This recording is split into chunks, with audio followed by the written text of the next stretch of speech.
March 3rd, 1876. The sun is shining, not a cloud in the sky.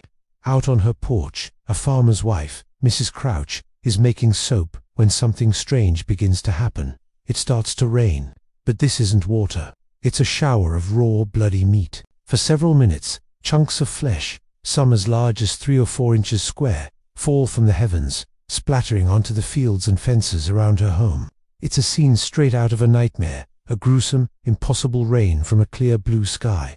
The event, which would become known as the Kentucky meat shower, covered an area about 100 yards long and 50 yards wide. Word spread like wildfire, and soon, the small community near Olympia Springs was buzzing with confusion and horror. People gathered, poking the mysterious flesh with sticks, trying to comprehend what they were seeing. What was this stuff? And where on earth, or off it, did it come from? The sheer bizarreness of the situation left everyone stunned. It wasn't just a few pieces. The ground was littered with it. This wasn't a prank. It was a genuine, unexplained phenomenon. The first question on everyone's mind was simple. What kind of meat was it? In a move that sounds absolutely insane today, 2 local men, described as brave hunters, decided to find out in the most direct way possible. They cooked a piece and ate it. Their verdict? It tasted like mutton, or perhaps venison.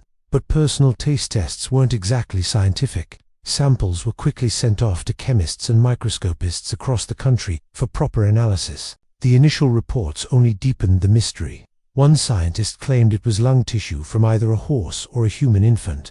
Another identified it as cartilage. A third said it was muscle fiber.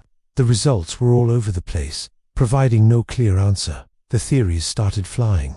Some locals believed it was a divine sign, a bizarre omen from God. More scientific minds proposed that a powerful whirlwind or tornado had picked up animal carcasses from miles away and dropped them over the Crouch farm. But there were no reports of tornadoes that day. Others floated even wilder ideas, like meat being ejected from a passing meteor, a kind of cosmic barbecue. None of these explanations held up to scrutiny.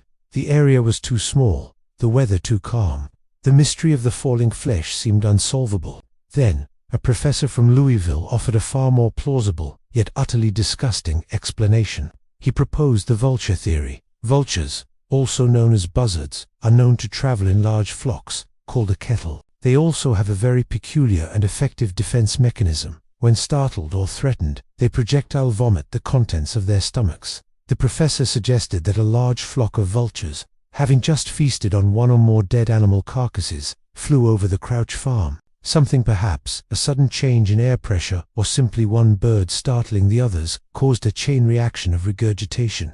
What fell on Mrs. Crouch's farm wasn't a supernatural event. It was a shower of partially digested vulture lunch. The different types of tissue found by scientists could be explained by the vultures having eaten multiple animal carcasses. This explanation, while nauseating, is the most widely accepted one today.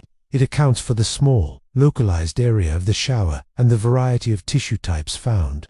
However, it was never definitively proven. No one actually saw the flock of vultures that day. And so, the Kentucky meat shower remains one of history's most bizarre and grotesque unsolved mysteries. It serves as a strange little footnote in the annals of American history, a day when the sky, for a few unbelievable minutes, rained meat. A gross, weird, and wonderfully strange piece of our past that reminds us that sometimes the truth is far stranger than any fiction we could imagine. Thanks for watching, and if you enjoyed diving into history's weirdest corners, be sure to subscribe for more.